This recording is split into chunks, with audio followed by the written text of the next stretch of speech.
Hello everyone, आप सभी का आर के विलेज फ्रेंड चैनल पर स्वागत है। आशा करते हैं आप सभी अच्छे होंगे। आज के इस वीडियो में जानेंगे कि राजमा की खेती क्यों करना आवश्यक है और कितना लाभकारी है। इसके लिए कैसी मिट्टी होनी चाहिए, कितनी खाद की ज़रूरत पड़ती है, उर्वरक की ज़रूरत कितनी पड़ती है, कौन कौन सी इसमें किस्में आती हैं, पूरी जानकारी इस वीडियो में समाहित की गई है। इसलिए इस वीडियो को शुरू से अंत तक देखिए तथा चैनल पर पहली बार आए चैनल को सब्सक्राइब कर दीजिए तथा एक लाइक कर दीजिए।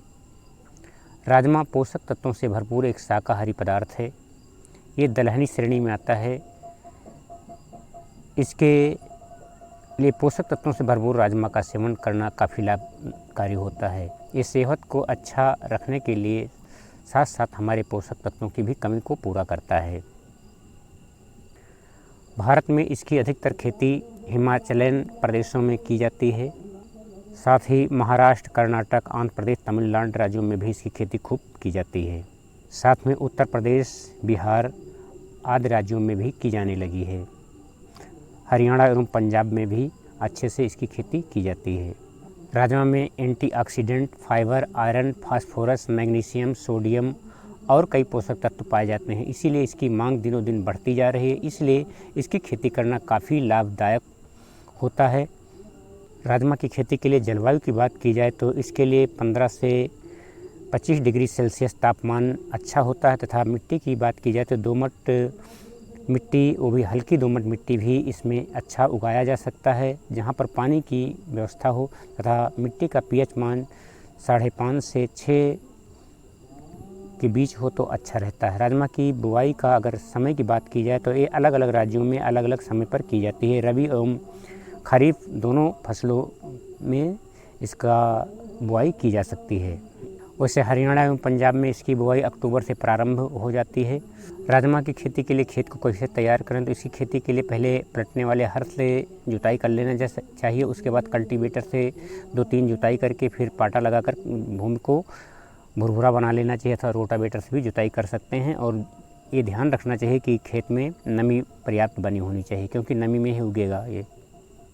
राजमा का बीज कहाँ से प्राप्त करें तो इसको ध्यान रखना चाहिए कि जो बीज सरकारी गृह केंद्र हैं उनसे अथवा सरकारी मान्यता प्राप्त संस्थानों से ही बीज को खरीदना चाहिए, अथवा अपने विश्वसनीय किसानों भाइयों से भी इसको बीज को प्राप्त किया जा सकता है।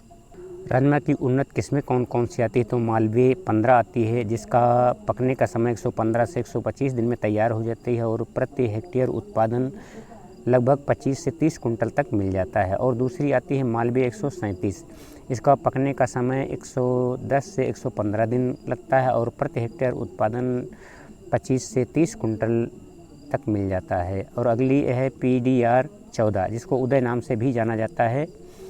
इसका उत्पादन का समय 125 से 130 दिन होता है तथा प्रति हेक्टेयर उत्पादन भी हमको इसमें ज़्यादा मिलता है, 30 से 35 कुंटल तक मिल जाता है। और अगली है BL 63, यह राजमा की प्रजाति भूरा चित्तीदार होती है। इसको पकने में 115 से 120 दिन का समय लगता है तथा इसकी उपज 20 से 30 कुंटल तक प्रति हेक्टेयर हमको मिल जाती है। अगली है एक अंबर, राजमा की यह प्रजाति लाल चित्तीदार होती है। ये 120 से 125 दिन में पक के तैयार हो जाती है और 20 से 25 कुंटल तक प्रति हेक्टेयर उत्पादन हमको दे जाती है। अगली है उत्कर्ष, गहरा लाल चित्तीदार रंग इसका होता है और 130 से 135 दिन में फसलें तैयार हो जाती है। प्रति हेक्टेयर 20 से 25 कुंटल तक हमको उत्पादन दे देती है। अगर बीज की मात्रा की बात की जाए तो इसके लिए 120 से 140 किलोग्राम प्रति हेक्टेयर के बीज की ज़रूरत पड़ती है।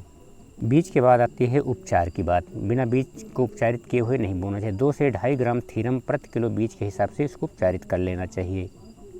राजमा की बुआई पंक्तियों में करना चाहिए। इसमें लाइन से लाइन की दूरी 30 से 40 सेंटीमीटर तथा वहीं पौधे से पौधे की दूरी 10 सेंटीमीटर रखना चाहिए तथा बीज की गहराई 5 से 6 सेंटीमीटर रखना चाहिए। राजमा को मिट्टी से बाहर आने में लगभग 20 से 25 दिन का समय लग जाता है, क्योंकि इसका बीज काफ़ी कठोर होता है, इसलिए समय लगता है। राजमा की खेती के लिए खाद एवं उर्वरक की कितनी मात्रा की आवश्यकता होती है तो 100 किलोग्राम नाइट्रोजन, 50 किलोग्राम फास्फोरस एवं 30 किलोग्राम पोटास प्रति हेक्टेयर के हिसाब से ज़रूरत पड़ती है, जिसमें नाइट्रोजन की आधी मात्रा एवं फास्फोरस एवं पोटास की पूरी मात्रा खेत बनाते समय ही डाल लेना चाहिए तथा नाइट्रोजन की आधी मात्रा को सिंचाई करने के बाद डाल देना चाहिए तथा 20 किलोग्राम गंधक भी खेत बनाते समय ही डाल लेना चाहिए।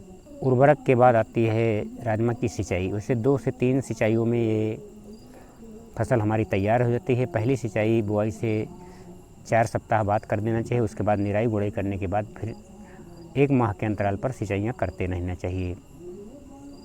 राजमा में फिर खरपतवार नियंत्रण के लिए अगर बुआई के 1 से 2 दिन के अंदर पेंडिमिथिलिन का छिड़काव किया जा सकता है अथवा निराई गुड़ाई करके भी खरपतवार को नियंत्रित किया जा सकता है। कीट रोग प्रबंधन के लिए इसमें सफ़ेद मक्खी एवं माहू कीट लगता है। इसको रोकने के लिए कीटनाशक का 1.5 ग्राम डिमोक्रान का छिड़काव किया जा सकता है।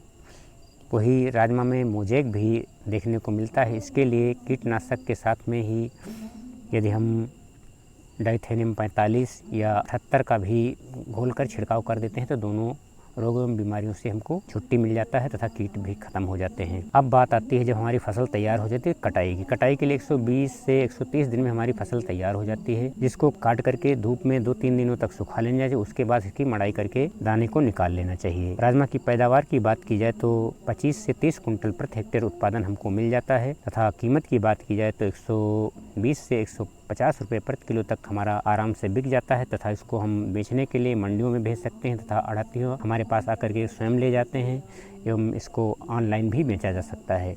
ये जानकारी आपको कैसी लगी? अच्छी लगी हो तो अन्य किसानों के साथ शेयर करें तथा चैनल पर पहली बार विजिट कर रहे हैं चैनल को सब्सक्राइब कर दीजिए तथा वीडियो देखने के लिए बहुत बहुत धन्यवाद। इसी तरीके की वीडियो के साथ फिर मिलेंगे, तब तक के लिए नमस्कार। वीडियो